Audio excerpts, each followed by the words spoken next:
Bonsoir à tous et bienvenue dans ce nouveau tutoriel. Nous sommes actuellement au tuto numéro 11 de notre formation Python. Dans ce tutoriel, nous allons parler de la modularité. Bon, laissez-moi définir, c'est quoi la modularité? La modularité en français très simple signifie tout simplement écrire nos codes dans différents fichiers. Si vous remarquez, jusqu'à présent, j'utilise juste un fichier pour écrire tout le code à l'intérieur puis exécuter. Mais avec la programmation modulaire, nous allons pouvoir écrire le code dans différents fichiers. Puis nous allons utiliser les imports pour pouvoir lier ces fichiers et exécuter le code. Le but, c'est tout simplement d'écrire le code d'une manière plus propre et plus compréhensible.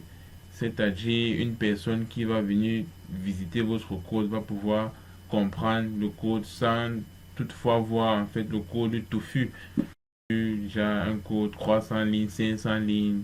Bon, ça, certaines personnes, quand ils voient ça, ils vont penser que c'est compliqué, c'est difficile. Pourtant, on peut juste séparer dans différents fichiers pour faciliter la compréhension du code. Ok. Bon, avant de continuer sur la modularité, j'aimerais faire un rappel sur les fonctions. Bon, la dernière classe, le dernier tutoriel, nous avons vu les fonctions et j'ai oublié de parler d'un autre type de fonction. Bon, je vais effacer ceci pour vous expliquer cela. Ok. Bon, la dernière classe, j'ai oublié de parler des fonctions lambda. Les fonctions lambda. Bon, les fonctions lambda, ce sont tout simplement les fonctions qui vont réaliser une seule instruction. Ce sont les fonctions qui vont réaliser une seule instruction. Vous allez voir, c'est un peu comme les fonctions normales que nous avons eu à écrire avec le mot-clé def et console. Mais ceci va nous permettre, ceci en fait, vous allez remarquer que à chaque fois que vous voulez écrire une fonction qui a en fait juste une seule instruction, vous allez voir que c'est mieux d'utiliser une fonction lambda pour cela. Elle est plus courte et elle est très bien. Bon, sans plus tarder, je vais prendre un exemple. La fonction lambda, en fait, lui aussi, il prend des paramètres comme il ne peut pas prendre des paramètres. Bon, on va utiliser le mot-clé lambda, comme ceci.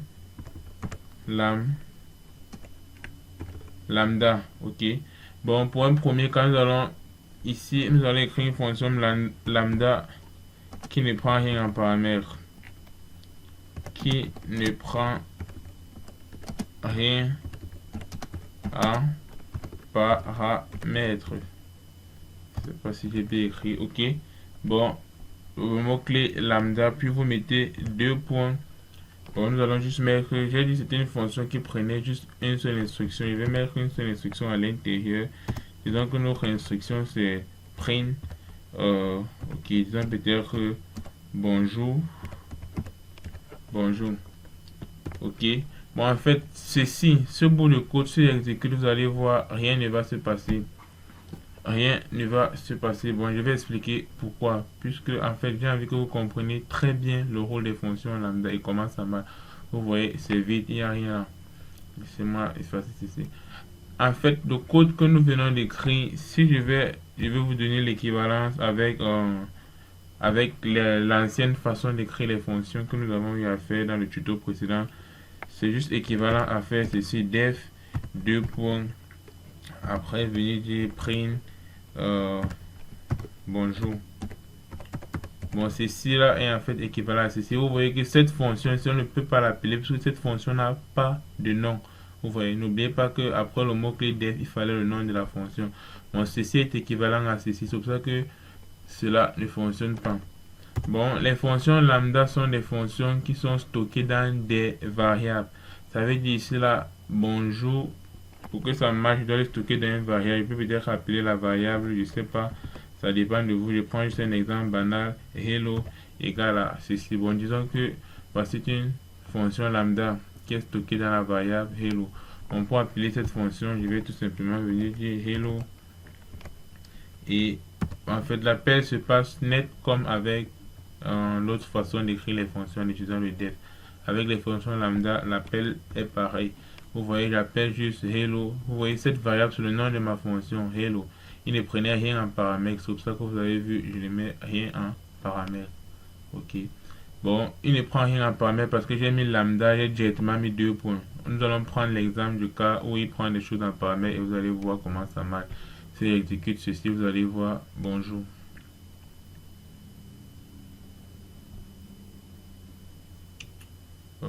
Ok, ok. C'est propre. Voici, bonjour. D'accord. Bon, nous allons prendre un autre exemple maintenant. Nous allons écrire notre fonction lambda, cette fois-ci qui va prendre les choses en paramètres. Ok. Je vais venir ici, je vais dire,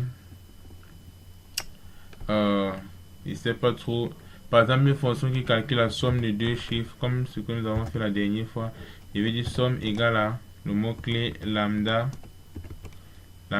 puis il prend des choses en paramètres. Par exemple, j'ai envie de calculer la somme de deux chiffres. Bon, vous écrivez juste A, B. Ça veut dire il va prendre les deux choses en paramètres qui est A et B, puis vous mettez deux points, puis vous écrivez maintenant l'instruction. Ça veut dire ce que cette fonction est censée faire. C'est censé juste faire la somme de ce que ça va récupérer. Bon, A plus B. Ok, c'est tout. Vous voyez, si on appelle cette fonction et on affiche le résultat, disons il fait un print, de, j'appelle la fonction somme, puis je passe les valeurs en paramètres. Disons qu'on met 4,6, 4 plus 6, nous devons avoir un résultat de 10. Vous allez voir, ça marche très bien et c'est très court ce type de fonction. Vous voyez, le résultat, on doit avoir 10 ici. Ok, super, ça marche. Bon, j'espère que vous avez vu en fait la puissance de ces fonctions lambda. Vous voyez que vous passez en paramètre, vous écrivez le mot qui est lambda, vous passez vos différents paramètres séparés par des virgules, puis vous mettez deux points, vous définissez la fonction. Et après, pour appeler la fonction, ça se passe comme ceci. Bon, c'est très simple. Bon, c'est en fait ça la puissance des fonctions lambda. N'oubliez pas, il sert à exécuter juste une seule instruction. Ok, bon, nous allons maintenant continuer avec la modularité. Je vais effacer ceci. Ok. Bon, la modularité en Python, nous allons utiliser ici les modules. Et les modules, c'est ces fichiers que je parlais à l'introduction de ce tuto. Bon, Python a certains modules déjà là en fait. Bon, je vais prendre un exemple pour mieux vous expliquer ça. Disons par exemple, j'ai envie de faire, je sais pas, resolve, c'est juste le nom d'une variable, égale à racine carrée, SQRT. J'ai envie de faire la racine carrée de 50. Prenons un exemple. Vous allez voir que si j'exécute ceci, il y aura une erreur au niveau de SQRT. Pourquoi? Parce que SQRT, ce n'est pas une fonction native comme les print et input ou directement quand tu utilises, ça reconnaît automatiquement. Non. SQRT ici, c'est une fonction en fait qui est définie dans un module et ce module est appelé math. Bon, pour pouvoir utiliser cela, pour pouvoir utiliser SQRT, on va venir, on va dire import math. Ok, import math. En ce moment, je peux maintenant utiliser la fonction SQRT qui est définie dans le module math. Ça veut dire en fait math là c'est sur un fichier .py, mais ce fichier est défini par Python. Bon, dans ce fichier, cette fonction est définie à l'intérieur. Bon, pour l'utiliser, vous devez préciser le nom du module point comme ceci là pour dire que ok, cette fonction sort de ce module. Si vous ne le faites pas comme ça va pas fonctionner. Bon, exécutons ceci. Bon, je dois affichons print, ok, les résolve. Si on exécute ceci, nous allons voir le résultat. Ok.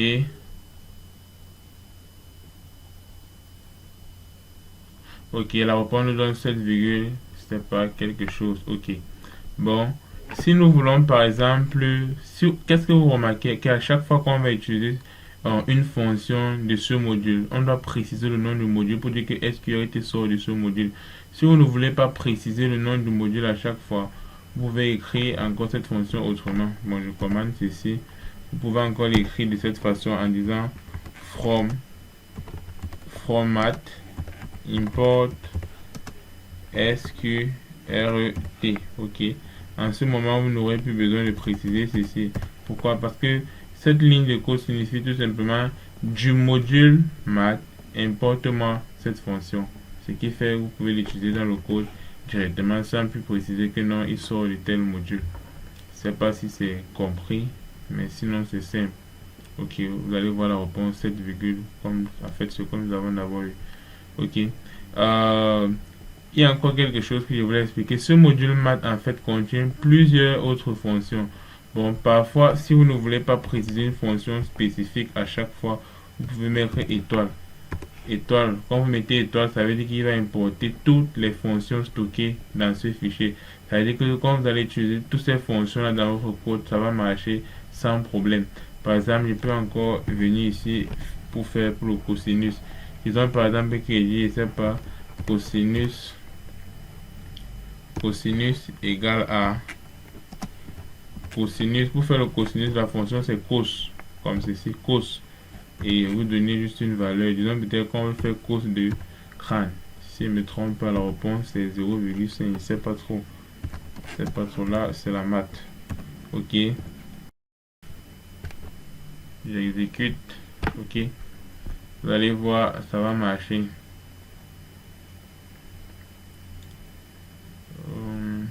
Ok, comme je dis, voilà le résultat de cosinus de crâne. Bon, vous pouvez vérifier avec la calculatrice, mais je pense que c'est ça. Oui, c'est ce résultat-là. Ok. Ici, encore une valeur dont je suis sur 360. Je dois normalement avoir 1. Je dois avoir 1 pour ce résultat-ci. Cosinus de 360. Ça me donne moins 0, bon, je sais pas, j'ai pas confiance à ces réponses. Ok, laissez-moi vérifier sur ma calculatrice encore, mais j'ai pas confiance à ces réponses. Ok, bon, ces réponses sont correctes. Juste qu'il nous donne les réponses en radian. Et les réponses que citait, en fait, c'était en degrés que je citais ces réponses. Mais cette fonction nous renvoie les réponses en radian. Bon, il y a les méthodes pour convertir ça en degrés, ainsi de suite. Bon, c'est correct. Bon, le but de ce tutoriel, c'est juste de voir comment utiliser des fonctions, oui, qui sont stockées dans des modules. Ok. Bon, nous allons continuer. Ok, maintenant, ce que nous on va essayer de faire, c'est créer nos propres modules, c'est-à-dire créer nos propres fichiers. Ok, j'efface ceci, ou bien je commande ceci. Bon, contrôle, je vais venir à ce niveau. Ok, nous allons créer un nouveau fichier. Je vais venir à ce niveau.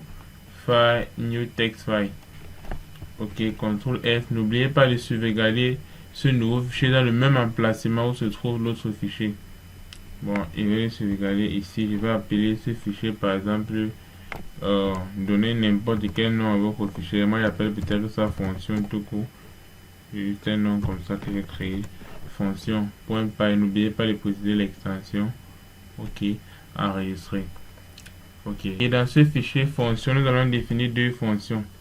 Bon, disons, je fais def, je vais faire une fonction pour additionner deux chiffres et une autre fonction pour faire la soustraction de deux chiffres. Donc, je fais def somme, j'appelle cette fonction somme qui va prendre deux chiffres en paramètres, disons A et B.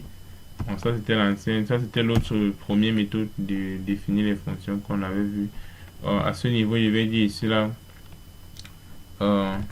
somme égale à A plus CB. Ok, et je vais afficher le résultat print. Ok, ici on va dire somme égale à, comme ceci. À ce niveau, si vous voulez utiliser la fonction .format ou vous utilisez la méthode de concaténation avec le plus, ou bien il y a une autre méthode très simple que je n'ai pas encore montré jusqu'à ici, c'est juste de mettre la virgule et d'écrire ce que vous voulez afficher, c'est tout. Bon, nous allons définir aussi la fonction pour la soustraction. Nous allons faire pareil. CTRL V. Ok. Disons que c'est la soustraction de deux chiffres. Comme ça, donnons le nom peut-être subtract en anglais. Ce mot c'est en anglais. Ok. On va venir ici, on va dire soustraction. Soustraction égale à, on va venir ici la valeur, appelons peut-être cette variable source, c'est pas trop source. Ok, CTRL S. Si je reviens dans ce fichier, notre fichier initial, n'oubliez pas le fichier où on est déjà en train de travailler, tout ceci. Et dans ce fichier, je suis en train d'écrire mon code et j'ai besoin d'utiliser une fonction qui va juste m'additionner deux chiffres ou qui va juste faire l'association de deux chiffres. Je vais tout simplement venir ici, je vais dire import le nom de votre module, on peut dire. N'oubliez pas que ce module, j'avais dit ici que c'était le nom de votre fichier. C'était un fichier .py, ok. Puis je vais venir ici, je vais seulement dire, vous précisez le nom du module, préciser tout le nom du module. Point. On va voir l'autre méthode pour ne pas préciser. On avait déjà vu cela. Point. La fonction en question que vous voulez utiliser. On avait une fonction qui s'appelait somme, ok. Et il prenait deux choses en premier. Peut-être passer 2,4. CTRL S. Disons que si j'exécute ce code, regardez, il va s'exécuter, il va afficher la réponse directement 6. Il va s'exécuter. Je ne sais pas pourquoi c'est là. Ok, mais sinon ça arrive. Bon, nous avons une erreur à ce niveau. No module name function. Ok. En fait, ça dit ça ne reconnaît pas ce module. Ça ne reconnaît pas ce module. Nous allons revoir. Function. Ok. Bon, actuellement, je viens de voir le problème. Le problème, c'est, en fait, ce fichier que nous venons de créer n'est pas dans le même répertoire que l'ancien fichier. J'avais changé de répertoire. Ce nouveau fichier, je viens de le mettre sur le bureau. Pourtant, l'ancien fichier n'est pas sur le bureau. Ok. Bon, ça veut dire que je peux revenir dans la fonction, dans ce fichier fonction.py. J'essaie de sauvegarder encore cela en venant ici faire un save as et je peux maintenant le sauvegarder dans le même dossier que l'autre. Ici, je vois ce dossier. Je pense que c'était ici. Ok. Ok, oui, c'est ici que ce dossier se trouve. Ok. Fonction. Ouais, bon, on est plus obligé de poser l'extension. Ça va reconnaître que c'est Python. Ok. Ils sont maintenant dans le même dossier. Si je reviens et j'exécute ce code, je pense que tout va fonctionner.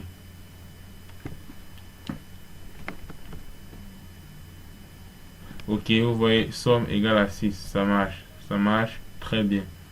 Vous voyez, ça marche. Vous voyez, je n'ai pas eu besoin de faire un print pour afficher le résultat. Non, tout simplement pourquoi? Parce que dans ce module, tout est déjà fait. Bon, vous pouvez venir, si vous faites directement, vous utilisez l'autre méthode comme j'avais montré. Vous dites from, vous donnez le nom de votre module, from fonction,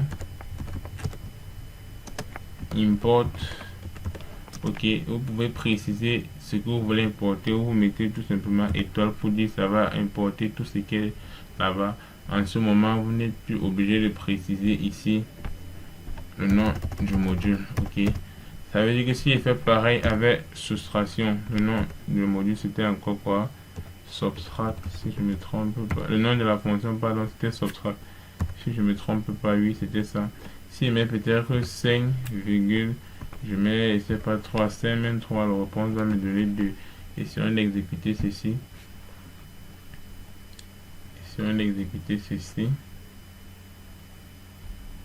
ok, ce sera 2, ça fonctionne très bien. Bon, si vous devez retenir quelque chose de ce tutoriel, c'est que le principal avantage de la programmation modulaire, en fait, c'est vous pouvez créer un fichier où vous définissez en fait presque toutes vos fonctions. Vous définissez autant de fonctions que vous pouvez, de telle sorte qu'à chaque fois que vous allez vous retrouver en train de coder, vous pouvez utiliser les fonctions de votre propre module que vous avez créé vous-même. Je ne sais pas si vous essayez de comprendre ce que je veux dire. Et cela va rendre le code vraiment facile et lisible. Vous voyez, quand quelqu'un va venir visiter cette page, il va voir juste 3 lignes directement. Il va chercher à connaître comment ces fonctions s'exécutent. Il va maintenant pouvoir venir dans l'autre fichier voir comment ils ont été définis. Et là, vous voyez, le code est plus organisé. Ok, bon, avant de terminer ce tutoriel, j'aimerais encore vous montrer une dernière chose. OK. Disons par exemple, je viens à ce niveau, dossier, OK, et que dans ce dossier, je crée un nouveau dossier. Ça, c'est le dossier où il y a nos deux fichiers, comme je l'ai dit précédemment, que les deux fichiers devaient être dans le même dossier. Mais maintenant, j'ai envie de vous montrer le cas où les deux fichiers ne sont pas dans le même dossier. Comment les appeler? Bon, je vais créer un dossier qui va s'appeler, je sais pas trop, main. OK, juste un dossier qui va s'appeler main. OK. Et disons maintenant que notre fonction se trouve plutôt dans ce dossier. OK. Revenons maintenant sur notre code. Bon, disons maintenant j'exécute ceci. Vous allez voir, on va me dire qu'on ne voit pas le module fonction. Regardez, vous allez voir, on a d'abord eu cette erreur. OK, no module name fonction. Bon, vous-même vous comprenez maintenant pourquoi cette erreur. Tout simplement parce que fonction est plutôt où? Il est plutôt dans un autre dossier. Bon, ça veut dire que pour appeler cette fonction, pour appeler ce module, on doit préciser le chemin. En fait, il est dans un dossier. Ça veut dire que pour arriver à ce dossier, c'est un peu comme une route. Bon, vous voyez que le chemin à prendre, on doit passer par main, par le dossier main.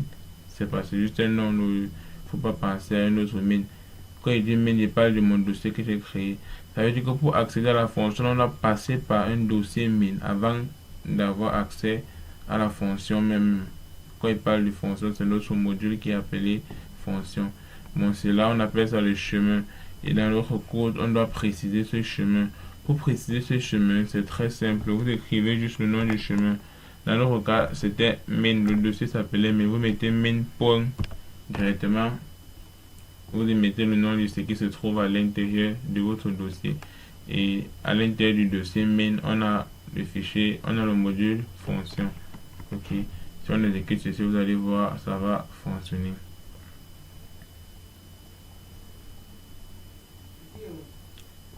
OK.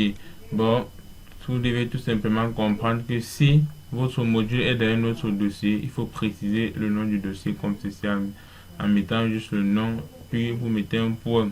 Ceci, c'est en fait le chemin. C'est comme ça qu'on appelle ça. Bon, j'espère que vous avez beaucoup appris de cette vidéo et on se dit à très bientôt pour une nouvelle vidéo. Ciao.